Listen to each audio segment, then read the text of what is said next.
하늘 말씀 보도록 하겠습니다. 로마서 2장 12절에서 16절 말씀까지 보도록 하겠습니다. 2장 12절. 무릇 율법 없이 범죄한 자는 또한 율법 없이 망하고 무릇 율법이 있고 범죄한 자는 율법으로 말미암아 심판을 받으리라.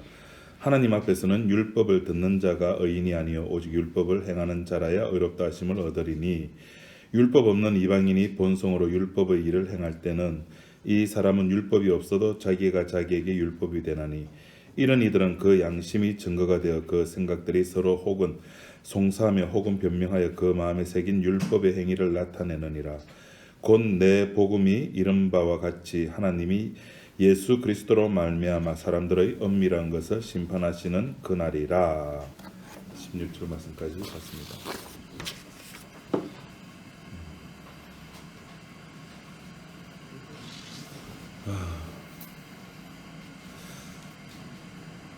우리는 그렇게 알고 있습니다. 신은 심판하는 존재로, 그죠? 신은 심판합니다. 그래서 재작년입니까? 그 영화, 우리나라 영화 1000만 관객 했던 영화 중에 신과 함께, 님과 함께가 아니고 신과 함께. 그거 보면은 신이 심판을 하기 때문에 어쩌든지 착한 일을 하려고 사람들이 아둥바둥하는 걸 우리가 봤습니다. 그게 종교입니다, 그죠? 그러니까 모든 신은 인간의 행위를 판단하는 존재로 이렇게 군림해 있습니다. 우리가 복음을 알고 나서, 알기 전과 알고 나서 그 신의 개념이 같을까요, 다를까요? 같을 때도 있고 잠깐 정신이 돌아와가지고 아, 내가 알고 있는 신이 잘못된 신이었구나라고 잠깐 깨달을 때가 있습니다. 그럼에도 우리는 복음을 알기 전의 신과 평상시 우리가 살아가는 우리의 삶에서의 삶의 모양이 그 신의 모습과 같은 것을 우리는 종종 확인합니다. 예를 들어서 내가 무슨 좋은 일이 생겼다. 조상이 도왔나? 내가 착한 일을 했나? 뭐 재수 안 좋은 일이 생겼다.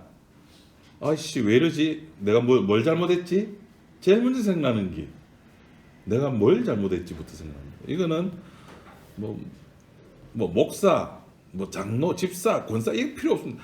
인간이라면 그거부터 생각하는 겁니다. 내가 시험 떨어졌다? 뭐부터 생각합니까? 내가 왜 나 공부 많이 했는데 왜 떨어졌지? 제가 그 자동 화물차 운전할 때 사고를 한 2번 났거든요.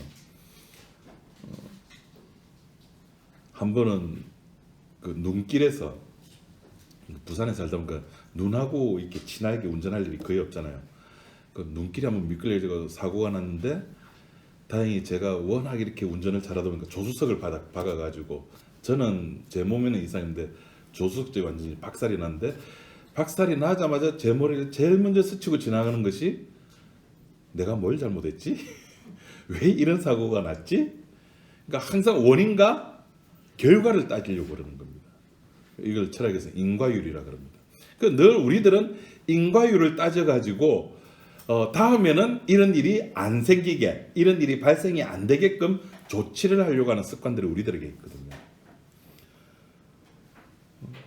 그런데 우리가 로마서를 가만히 읽으면서 생각해 보니까 성경에 나타난 하나님은 적어도 인간의 행위와는 전혀 상관없이 존재하시는 분이다라는 겁니다.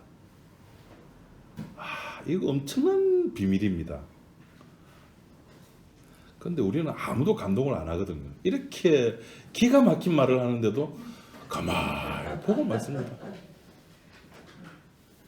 이 말 그냥 기성교회 가서 하면은 여러분 바로 이단 소리 듣습니다. 성경에 있는데도 불구하고. 왜? 자기들은 한 번도 들어본 적이 없는 말이거든요. 성경이 기록되어 있는데도 불구하고. 우리 지난 시간에 그랬죠. 11절 말씀, 2장 11절 말씀 한번 볼까요? 이는 하나님께서 뭐로? 외모로. 여기서 외모는 눈, 코, 입이 아니다. 그죠? 우리가 지난 시간에 했습니다. 외모로 사람을 취하지 아니하신다 그랬습니다. 인간의 행위를 가지고 그 사람이 잘났다 못났다 착한 고기 나쁜 고기로 판단한다 한다? 안 한다는 겁니다. 그러면은 내 행위 뭐 잘할 필요도 없고 못할 필요도 없네요. 항상 그렇게 끌고 가죠. 왜? 내 속에 내가 자리에 잡고 있기 때문에. 내 인생은 내 것이기 때문에.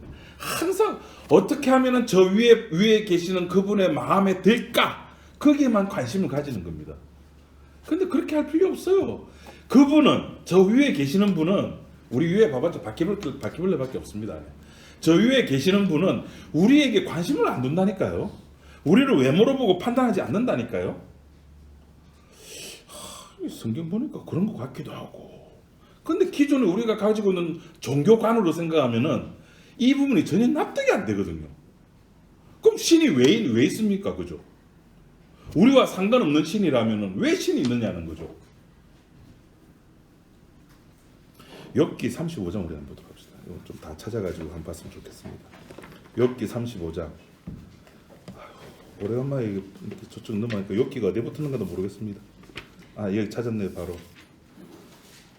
에스더 뒤에 있습니다.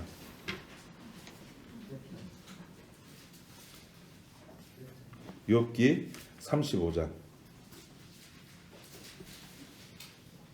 794쪽.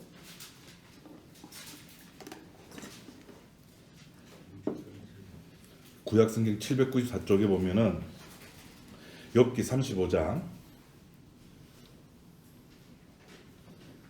1절부터 8절까지 다음이가 한번 읽어봤으면 좋겠는데.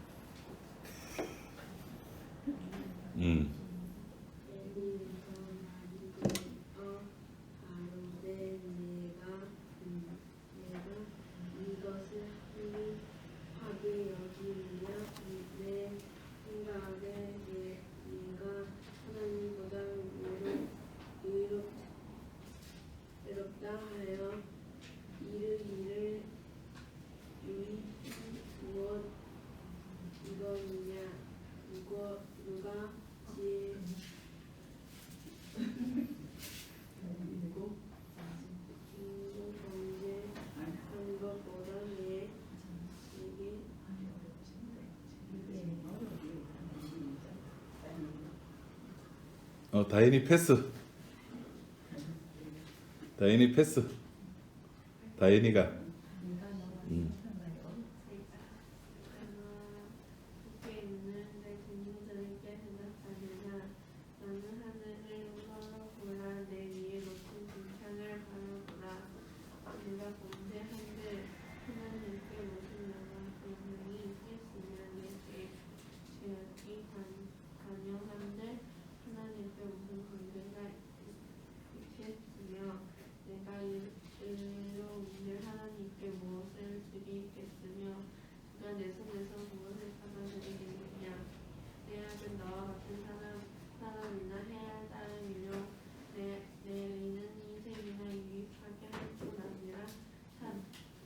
예, 끝까지. 여기 보시면은 보세요. 거기 그 5절 말씀, 6절 말씀에 이 지금 그 욥이 하나님 앞에 자기의 억울함을 하소연하는 거예요. 내가 무슨 잘못했습니까? 그렇게 하소연할 때 앞에 빌닷이든 또 또 누구죠? 하여튼 세 명의 친구가 지나고 난 뒤에 엘리후라는 친구가 나타나가지고 욥에게 이야기를 하는 겁니다. 그 와중에 6절 말씀은 내가 범죄한들 하나님께 무슨 영향이 있겠으며 내 죄악이 관영한들 하나님께 무슨 관계가 있느냐. 내가 의로운들 하나님께 무엇을 드리겠으며 그가 내 손으로 무엇을 받으시겠느냐. 우리가 이 땅에 살면서 악을 범한들 하나님이 약속을 변케하시겠습니까? 하나님이 무슨 마음에 이렇게 왔다 갔다 하시겠습니까? 우리가 착한들 우리가 드리는 것들을 하나님께서 받으시겠느냐는 겁니다. 하나님의 관심은 이 땅에서 내가 어떻게 착하고 내가 어떻게 살고 내가 이 땅에서 어떻게 올바르게 살고 의롭게 살고 그게 관심 없어요. 구약 때 욥기 때는 그것이 안 나타났지만은 신약에 예수님께서 오시고 요단강에서 세례 받으시고 나오실 때 드디어 하나님의 관심사가 돌출이 되죠. 하나님의 관심은 그 아들 예수에게만 있음이 드러납니다. 하나님의 관심은 이 땅에서 우리가 얼마나 의롭게 사느냐? 관심 없습니다. 또 반대로 내가 얼마만큼 더럽게 사느냐? 관심 없어요. 더럽게 살든 의롭게 살든 주일날 교회 오든 주일날 교회 안 오든 이건 하나님의 관심사가 아니에요. 우리의 관심사죠. 우리 공동체의 관심사. 아이고 오늘 집사님 안 오셨네. 오늘 권사님 안 오셨네. 어디 가셨지? 아프신가? 이건 우리의 관심사예요. 하나님의 관심사는 그 아들 예수에게만 있다니까요. 그런데 요새 나오는 게 아니고 옛날부터 교회들의 관심사는 어떻게 하면은 사람들의 관심을 신에게 집중시켜 가지고 신과 사람을 하나로 묶어버리냐, 그게 관심이 있는 거죠. 그래서 밴드에 제가 글을 올렸잖아요. 그 박영동 교수님, 우리나라에서 그 보수 측 보수 신학의 제일 어른은 아니고 하여튼 좀 꽤나 방구 좀 끼신다는 분인데, 그분이 이제 신학교 은퇴하고 목회를 하시거든 지금. 그 해보니까 성화라고 하는 것을 교회가 저렇게 내가 이 교회 온 건 내 성화를 위해서 왔다. 그분의 성화가 뭔가요? 사람과 사람이 만났을 때의 개인 감정들이에요, 다들. 전에는 막 이런 상황에서 내가 화를 냈는데, 교회에서 내가 목사라는 직책이 있다 보니까 차마 화를 못 내고 내가 많이 수그러졌어. 이런 개인 감정들을 성화라고 생각하는 거예요. 그걸 성화라고 생각하면은 교회 나올 필요 없죠. 집에 앉아가지고 그 유튜브 채널 중에 뭐죠? 정문적답 맞나? 예? 아닌데. 요새는 이제 자네 그걸 안 들어요. 그 무슨 스님이죠? 이름도 이제 기억도 안 난다. 법륜 스님. 그분 말씀 들으면은 모든 문제가 다 해결됩니다. 내가 가지고 있던 괴로운 문제들이 그분 말씀만 들으면은 문제될 게 하나도 없어요. 그런 인간 내 관계들이 다 해결됩니다. 사실은 우리들이 고민하고 괴로워하는 거의 90% 이상이 사람과 사람의 관계 문제예요. 그분 말씀 들으면 다 해결됩니다. 예수 필요 없어요. 그걸 성화라고 이야기를 하는 거예요. 그게 성화입니까? 감정은 내게 아니에요. 나의 것이 아니라니까요. 제가 몇 번 말씀드려요. 내가 몸이 아플 때 안 아플 때 똑같은 상황인데 내가 아플 때 안 아플 때 다르다니까요. 그러니까 내 스스로가 어떤 의라고 하는 가치 기준을 딱 세워가지고 요 기준에 맞으면은 자기 스스로 만족하는 거예요. 자기 스스로 만족하면서 그것을 내 혼자 만족하면은 교만함이 될까봐 거기다 뭘 갖다 붙입니까? 주님의 은혜로라는 단어를 갖다 붙여가지고 자기의 괜찮음을, 나 이 정도면 괜찮지라는 것을 스스로 이렇게 만족감에 빠지는 거죠. 그러나 하나님은 욥기에서도 그렇고 아까 로마서에서도 나왔다시피 인간들이 어떤 것들을 한다고 해가지고 그게 관심을 가지지 않는다는 겁니다. 인간은 오늘 이제 12절에 보니까 어쨌든 율법이 있든 율법이 없든 12절 말씀 그랬죠. 물은 율법이 없이 범죄한 자는 또한 율법 없이 망하고 물은 율법이 있고 범죄한 자는 율법으로 말미암아 심판을 받는다. 율법이 없는 자도 망하고 결국 율법이 있는 자도 망한다는 겁니다. 그러니까 유대인이든 헬라인이든 택자든 불택자든 결국에는 다 심판을 받고 망한다는 겁니다. 이것이 하나님의 대전제임에도 불구하고 우리 생각에는 하나님께서 인간에게 법을 주신 것은, 율법을 주신 것은 법을 실천하라고. 예, 맞습니다. 법을 실천하면 됩니다.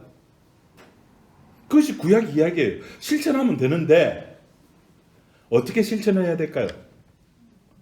율법은 어떻게 실천해야 될까요? 항상 실천해야 되고 실천의 정도는 완벽하게. 항상 실천해야 되고 완벽하게 실천해야 되고 그 도중에 하나라도 어기면은 다 나가리가 되는 겁니다. 에이, 한 봐주시겠지. 아니요. 아, 나 아픈데 그건 네 사정이고. 아, 나 아파서 못했는데. 아, 그래, 그건 네 사정이고. 하나님께서 법을 주신 것은 우리들 보고 실천해가지고 좀 인간다운 인간, 하나님이 원하시는 인간 좀 되라고 준 게 아닙니다. 원래는 맞습니다. 예, 그게 맞습니다. 예, 그거 맞아요. 법을 줬어요. 완벽하게 해야 되는데 완벽하게 못했다는 겁니다. 그 말은 무슨 말이냐면은 법을 준 것은 너희들 꼬라지를 알라는 겁니다. 내가 원하는 나의 피조물의 수준은 요 정도인데, 그래, 요 정도만 해. 요 정도만 하면 내가 만든 피조물, 나의 내 나라의 하나님 나라의 백성으로 내가 받아들여 줄게. 우리나라에 입국해. 얼마든지 가능해. 라고 하나님께 해주셨는데, 그래서 법을 주셨는데, 거기에 그 수준에 해당할 만큼 수준을 가지고 있는 사람들이 아무도 없었다는 겁니다. 그 말은 반대로 너희들이 내가 이 법을 줬으면은 너희들 꼬라지를 한번 돌아봐라는 거죠. 이 법과 비교해가지고 신약식으로 표현하자면은 십자가와 비교해가지고 네 의라고 네가 내세우는 그 착함, 네가 내세우는 그 의로움, 네가 내세우는 그 떳떳함, 사람과 비교하지 말고 십자가와 비교해가지고 생각해봐라는 겁니다. 사람들은 그렇게 이야기합니다. 시중에 나와 있는 교회에서는. 그래, 네 말 맞는데, 그래, 율법에서 하나님께서 원하시는 것은 그런 모습 맞는데, 그런 기능, 그런 속에서도 율법이 가지고 있는 세 가지가 있대. 속성이 세 가지의 용도가 있대요. 하나는 제사법. 그러니까 너희들이 죄를 지었을 때, 너희들이 무슨 문제가 생겼을 때 이렇게 제사하고 저렇게 제사하고. 또 하나는 이제 소위 말해서 민법. 너희들이 살아가면서 네가 저쪽한테 잘못했을 때는 이렇게 배상하고, 뭐 잘못했을 때는 이렇게 배상하고 가르쳐 주는 거. 그리고 이제 켈빈이 말했던 제일 중요한 도덕법이 있다는 겁니다. 십계명이 있는데 그 십계명의 표면적인 것은 주님께서 다 이루었지만은 그 속에 있는 그 정신은 우리가 감당을 해낼 몫이라는 겁니다. 근데 성경을 아무리 뒤져봐도, 물론 해석이죠. 그런 해석에 맞는 정당한 성경 구절들을 찾아보지를 못합니다. 그 시중에 나와 있는 목사님들은 그렇게 이야기합니다. 그래, 10개 중에 다는 100% 못 지킨다 손 치더라도 최소한 내가 할 수 있는 것들은 최대한 지켜보자는. 그럼 하나님께서 그걸 보고 어여삐 여기신다. 제가 그랬죠. 율법은 어떻게? 항상 완벽하게. 최소한이 아니라니까. 인간이니까 봐주겠지. 안 봐주신다니까요. 야고보서에 보면 그랬죠. 모든 율법을 잘 지키더라도 하나를 어기면은 다 어기는 거예요. 그게 수준이에요. 그것이 하나님 나라 수준이라니까요. 그 수준에 만족할 만한 인간이 이 역사 세계 속에서는 예수 그리스도 외에는 아무도 없었다는 사실입니다. 그래서 인간은 자기 자존심이 무너지니까 내가 그래도 몇 개는 지켰잖아. 이웃을 사랑했잖아. 부모를 섬겼잖아. 뭐는 했잖아. 거짓말 안 했잖아. 항상이라는 거야. 퍼펙트라는 거야. 완벽하게.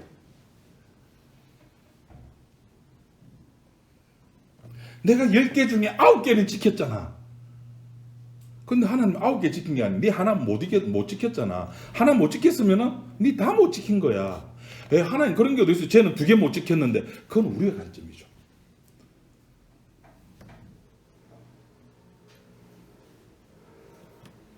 인간은 선악과를 따먹고 난 이후에 법을 지킬 수 없는 존재가 되었습니다.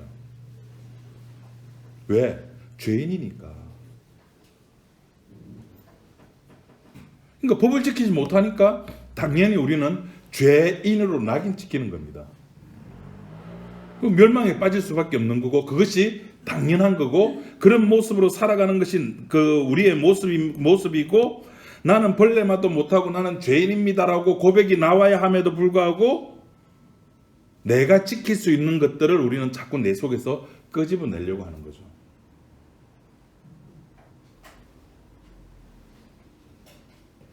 주님께서 이 세상에 우리들에게 법을 주신 이유는 이 세상에 살아가는 인간들에게 법을 주신 의도는 네 죄인이야. 그걸 알아라고 주신 거야. 너 그 고백 한번 해봐. 나는 죄인이야 고백 한번 해봐. 그것을 확인시키기 위해서 법을 주신 겁니다. 그걸 주니까 실제로 그런 고백을 하시는 신앙의 선배들이 나타나는 거예요. 다윗이 그랬고 이사야가 그랬고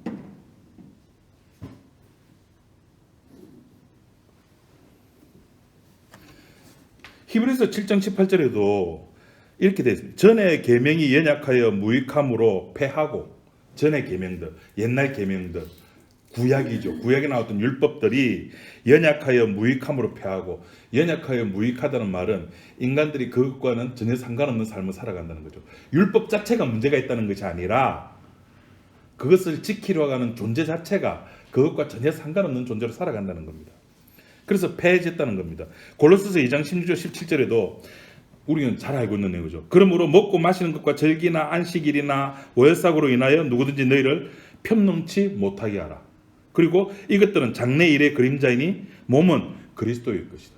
몸은 그리스도고 그 안식일 또 월삭 절기 이런 것들은 이 몸을 보여주기 위한 그림자에 불과하다는 겁니다. 그러니까 구약에 나와 있는 율법들은 실체가 아니라 미래에 누군가가 그러니까 미래에 하나님이 약속된 창세기 3장 15절에 하면은 여인의 후손이 나타날 것인데 그 여인의 후손을 그림자로 보여주는 그림자로. 그 그림자를 보면서 나 그림자 봤다가 아니라 그 그림자를 향해서 자기의 죄됨을 고백을 해야 된다는 거죠. 그게 구약의 백성들의 모습이어야 하는데 구약 백성들은 그게 아니라 나 그림자 봤어. 나 저 그림자가 시킨 대로 나 다 했어. 제사 드렸어. 속죄제 했어. 속건제 드렸어. 매년 1년에 한 번씩 예루살렘 성전에 가서 하나님을 뵀어. 그걸로 만족해 하는 겁니다.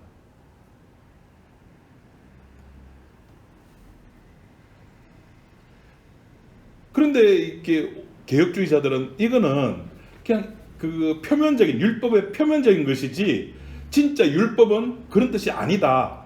그러면서 말하는 길을 성경에 그 예수님께서 이 땅에 오신 것은 율법을 폐하러 온 것이 아니라 온전케 하러 왔고 율법의 1.1핵이라도 다 이루어진다. 완성된다. 그러니까 그 말씀을 우리가 믿어야 된다. 그래서 십계명도 지켜야 된다라고 이야기합니다. 우리가 솔직하게 하면 훌떡 까놓고 이야기를 해가지고 10가지 계명 10개밖에 안 됩니다. 그죠? 10가지 계명을 완벽하게 지킬 수 있으신 분이 있습니까? 하나님을 사랑하라. 하나님의 사랑이 뭐죠? 자기 아들을 죄 있는 자를 위해서 자기 아들을 내어주는 거예요. 죽이는 거라고요. 내 이웃을 내 몸과 같이 사랑하라. 내 이웃을 내 몸과 같이 사랑하라. 어떻게 사랑할 수 있을까요? 그래, 그 모든 것이 다 우리가 해석을 하려고 하는 거예요. 문제는 하나님을 사랑하래. 어떻게 사랑하지? 이웃을 사랑하래. 어떻게 사랑하지? 안식일을 기억하게 거룩히 지켜래. 어떻게 지키지? 전부 내 행위에 관심을 두고 지금까지 나오는 십계명들에 대한 강해 설교들이 전부 다 어떻게 그 전부 나가리. 자꾸 전문 용어 나와서 죄송합니다. 전부 다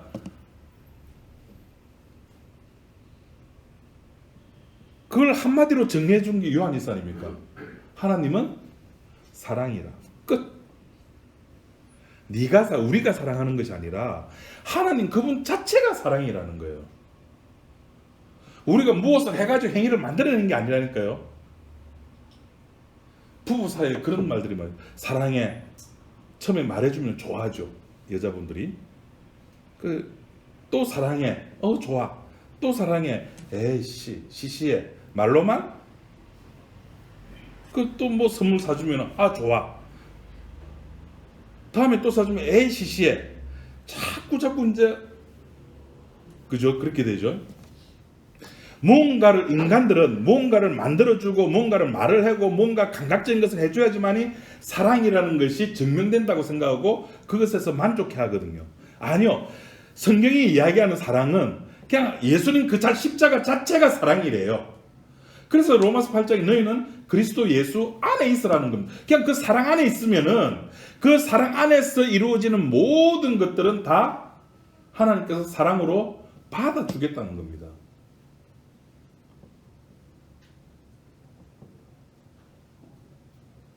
우리가 살아가면서 뭔 행위를 통해서 사랑이라는 것을 입증하는 것은 우리들의 입장이고 우리들의 생각이고 우리들의 마음이고 하나님이 생각하는 사랑은 내 안에 있으라는 겁니다. 그럼 그걸로 끝입니다. 그것이 사랑입니다. 그러니까 지금 개혁주의자들 성화를 이야기하고 율법을 지켜야 된다고 말하는 사람들은 이 십계명도 도덕적으로 우리들에게 요구가 되어지기 때문에 우리가 십계명을 지켜야 된다라고 이야기를 하는 겁니다. 그리고 로마서 3장 30절 우리 이제 다다음 주 정도 할 것 같은데 로마서 3장 30절에 보면은 그런즉 우리가 믿음으로 말미암아 율법을 폐하느냐 그럴 수 없느니라 도리어 율법을 굳게 세운다라고 되어 있습니다. 굳게 세운다 율법을 굳게 세운다 어떻게 십계명이 폐지되고 율법이 폐지되었고 끝났다고 이야기를 하느냐? 저는 율법이 폐지됐다고 말한 적이 없어요. 율법은 완성이 된 겁니다. 그죠? 율법이 불필요한 게 아닙니다. 율법은 필요해요. 율법은 우리를 어디로 몰고 간다고요? 우리를 사망의 골짜기로 몰고 간다니까. 너 그 정도밖에 안 돼. 너 원래 그런 놈이야. 거기서 우리들은 좌절을 하는 것이 아니라 거기서 십자가를 바라본다고요. 십자가를 바라보니까 이제 거기서 나를 바라보는 게 아니죠. 주님만 바라보니까 주님과 나와의 갭을 확인하고 주님과 나와는 별별의 관계가 되는 거예요. 그러니까 별별의 관계는 상관이 없다는 게 아니라 저분은 의가 되는 거고 나는 죄가 되는 것을 확인케 되는 겁니다. 율법은 그런 힘이 있어요. 그걸 가지고 몽학 선생이라고 하죠. 인도하는 선생, 십자가로 인도해주는 선생. 그게 율법이라고요. 율법이 불필요한 게 아닙니다. 율법은 그렇게 필요를 합니다. 그래서 이 십계명 혹은 우리가 알고 있는 신약 성경에서 말하는 명령법들, 그리스도 안에서 장성한 분량까지 자라가라든지 형제를 사랑하라든지 온전하라든지 이런 메시지들은 우리들에게 너 그것을 해가 아니라 그런 것들을 누가 다 완성했다고요? 누가 다 지켰다고요? 예수님이 다 지켰다니까요. 예수님께서 신약 성경에 나와 있는 모든 명령법들, 명령 구조로 되어 있는 명령문들, 서로 사랑하라. 숱하게 나오고 이제 서신서에 보면 나옵니다. 그런 모든 명령문들을 주님께서 다 이루셨다니까요. 그러니까 우리는 그 주님께서 이루신 그 속에 들어가면 되는 거예요. 그 들어간다는 말을 쉽게 우리들 말로 표현하면은 예수 믿으세요가 되는 겁니다. 그러니까 십계명을 지킵시다가 아니라 이제는 예수를 믿읍시다가 되는 거예요. 왜? 우리의 행위로 하나님께서 판단하시지 않기 때문에. 주님께서 십자가에서 그 율법이라고 하는 것을 다 완성하셨기 때문에. 다 이루었도다.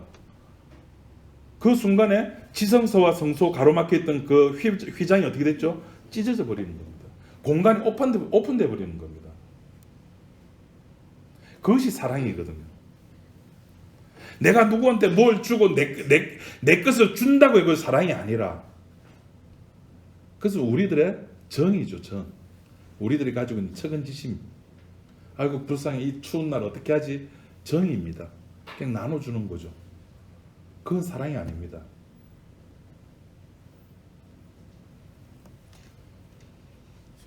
그러니까 예수 그리스도 자신이 이제 율법이 되는 거예요. 완성을 했기 때문에. 그래서 우리를 죽음의 사망의 엄침한 골짜기에 데려가고 거기에서 십자가를 보여줘. 그 십자가를 보여주니까 우리는 내 모습을 보게 되는 겁니다. 그러니까 계명이라고 하는 건, 이 계명의 모습은 그리스도 안에 있으면은 성령의 일하심을 따라 자연히 보여주는 문제지 우리의 실천의 문제가 아니라니까. 율법은 우리가 지난 시간에 선한 행위, 악한 행위, 행위에 대해서 이야기를 했잖아요. 행위라고 하는 것은 나의 문제가 아니라니까요. 로마서에서의 행함이라고 하는 것은 누구의 행함밖에 없다고요? 예수 그리스도의 행함밖에 없어요. 예수님께서 그렇게 행하셨기 때문에 우리는 그 속에 들어가 있으면 우리들의 문제는 전부, 우리는 우리에게만 관심이 있으니까 우리의 문제는 그걸로 끝나는 겁니다. 주님께서 그렇게 하시겠다는데, 토기장이 그렇게 하겠다는데 그 진흙이 무슨 말을 하겠습니까?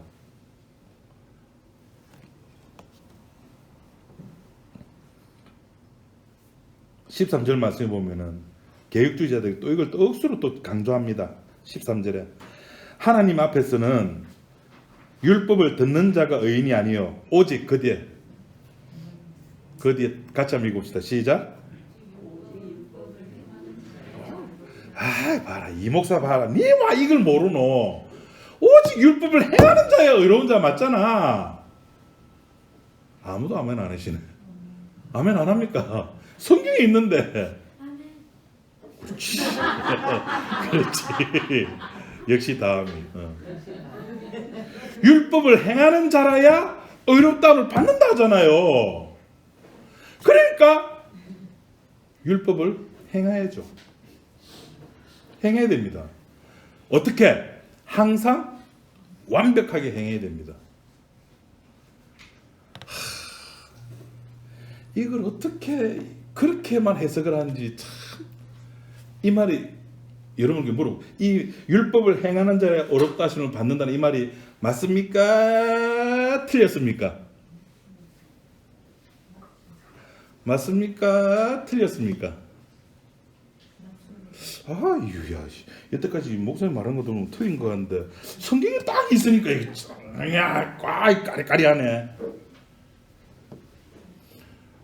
맞습니다. 이거 맞는 말이에요. 아멘입니다. 이거 복음이에요. 율법을 행하는 자라야 의롭다 하시는 말. 여기서 율법을 행한다는 말은 항상 완벽하게 행하는 자는 의롭다함을 받습니다. 그런데 있냐고요? 항상 완벽하게 지키는 자가 있냐고요? 그러니까 한 면만, 말씀에 대해서 한 면만 바라보니까 와, 말씀은 율법을 행하는 자가 의롭다고 받구나. 그럼 행해야지. 인간의 상태를 이해를 못하는 거예요. 인간의 존재를 이해를 못하는 거예요. 인간이 어떤 존재인가를 이해를 못하는 거예요. 잘해주면은, 서로가 컨디션이 좋으면은, 서로가 건강에 문제 없고 재정에 문제 없고 뭐 삶에 문제가 없으면은 모든 게 좋죠. 근데 건강이 안 좋다든지 뭐 경제적으로 뭔가 마이너스가 된다든지 이래버리면은 옛날에는 아무것도 아닌 문제가 지금은 문제가 된답니다. 인간의 존재를 이해를 못해. 인간이 어떤 상태에 있는가를 모르는 거예요. 하면 된다고 가르치는 거예요. 해보세요, 되는가? 우리는 안 해서 문제지. 그러니까 13절 여기 있는 이 말씀은 인간 가운데 의인은 없다는 것을 율법이 증명해 준다는 이야기입니다. 그러니까 이렇게 율법을 강조하는 친구가 만약에 천국 갔다면은 뭘 자랑하겠습니까? 자기 행함을 자랑하는 거예요.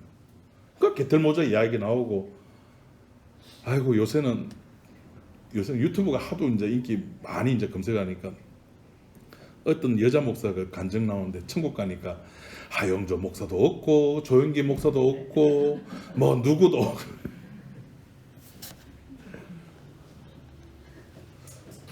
저는 그게 궁금해요.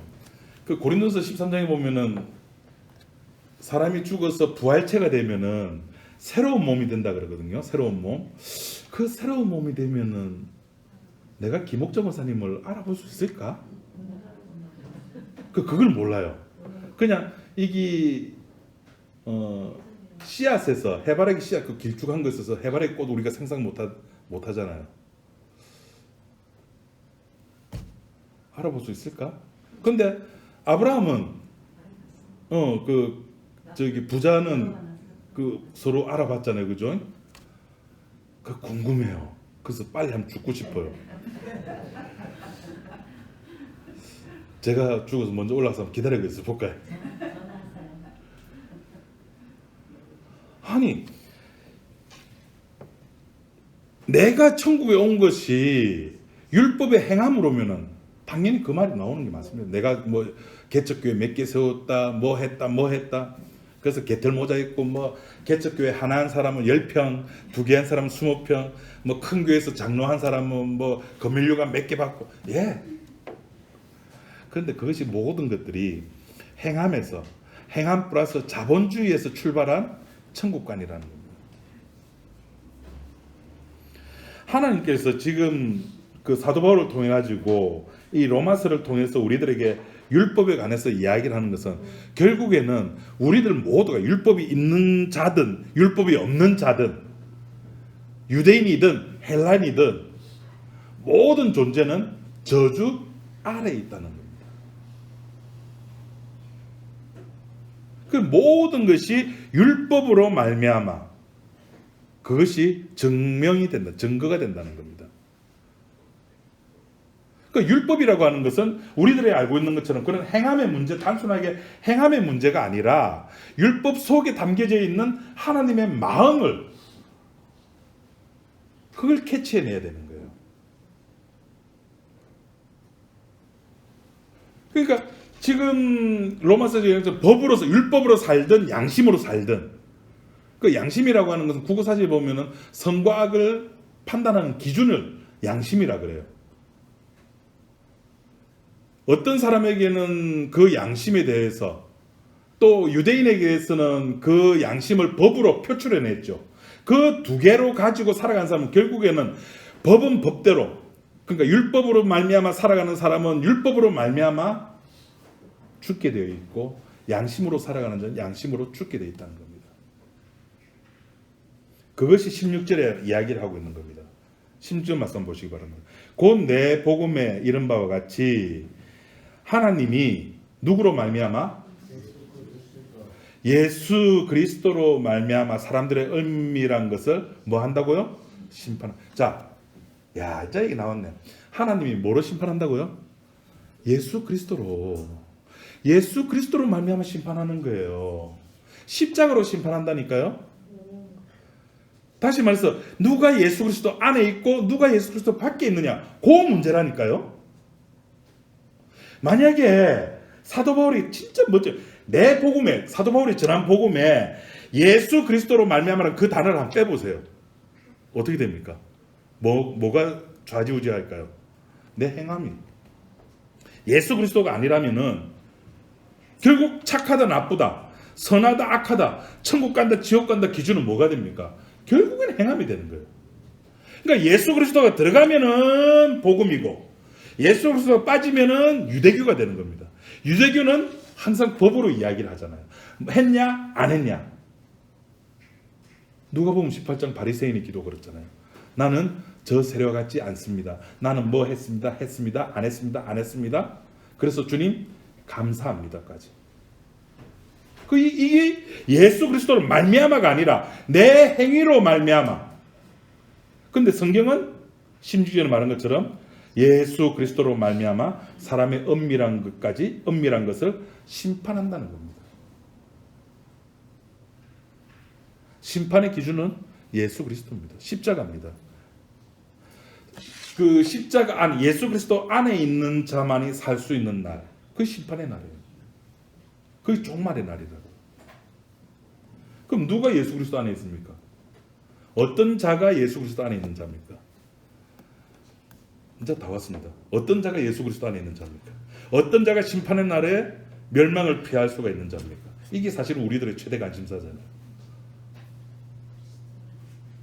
어떤 자가, 누가? 알려드릴까요? 자, 지금부터 귀 쫑긋하고 들어보세요. 제가 딱 한 단어로 제가 알려드립니다. 어떤 자가 어떤 사람만큼이 들어가느냐?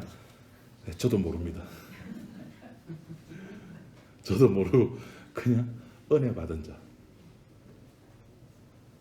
어떤 사건에서 주님 나는 죄인입니다라고 고백하는 그 어떤 사람. 누군지는 모릅니다. 누군지는 모르는데 그런 사람들이 있습니다.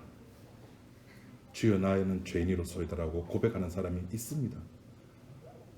너를 정죄하는 자가 있느냐? 아니요, 아무도 없습니다. 라고 고백하는 자가 있습니다. 주님으로부터 그런 특혜를 받은 자가 있습니다.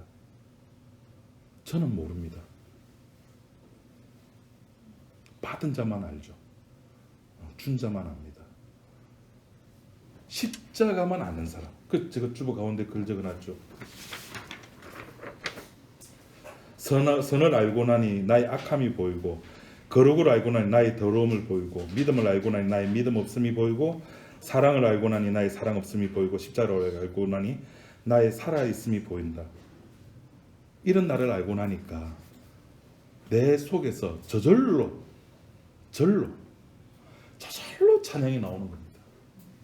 내가 누구인지, 여러분 전도하세요, 봉사하세요, 뭐 하세요, 말할 필요 없죠. 내 속에 내가 누구인지 알면은 그 사람 살아가는 그 모든 것이 주님의 마음에 합한 행동이 되는 겁니다. 그리스도의 장성한 분량까지 자라가는 모습이 되는 겁니다.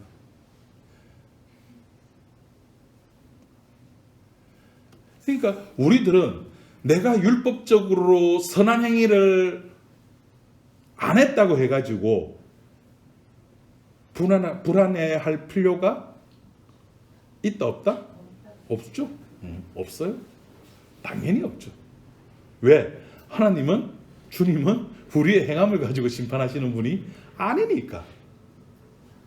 간단합니다. 제 아내가 늘 이사 가서도 그래요.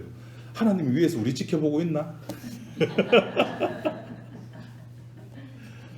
사실은 우리 초미의 관심사입니다. 그 말은 무슨 냐면 하나님 나를 지켜보고 있으면은 잘하고 안 지켜보면은 제대로 안 하겠다는 거죠. 이거 운전할 때 보면 확 튀어나옵니다. 운전할 때 앞에 CCTV 있다, 시속 과속 방지 카메라 있다 하면은 전부 다 우리 브레이크 받습니다. 그죠? 의식한다는 거예요. 그러니까 하나님 위에서 지켜보고 있나 없나 의식하고 있는 거예요.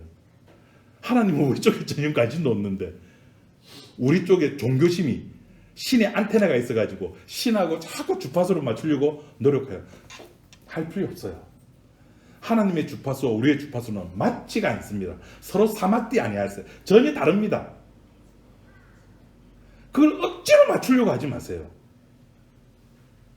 십자가 외에는 맞출 길이 없습니다. 그러니까 예수 그리스도 안에 있으라. 끝. 기도하겠습니다. 하나님 아버지 감사합니다.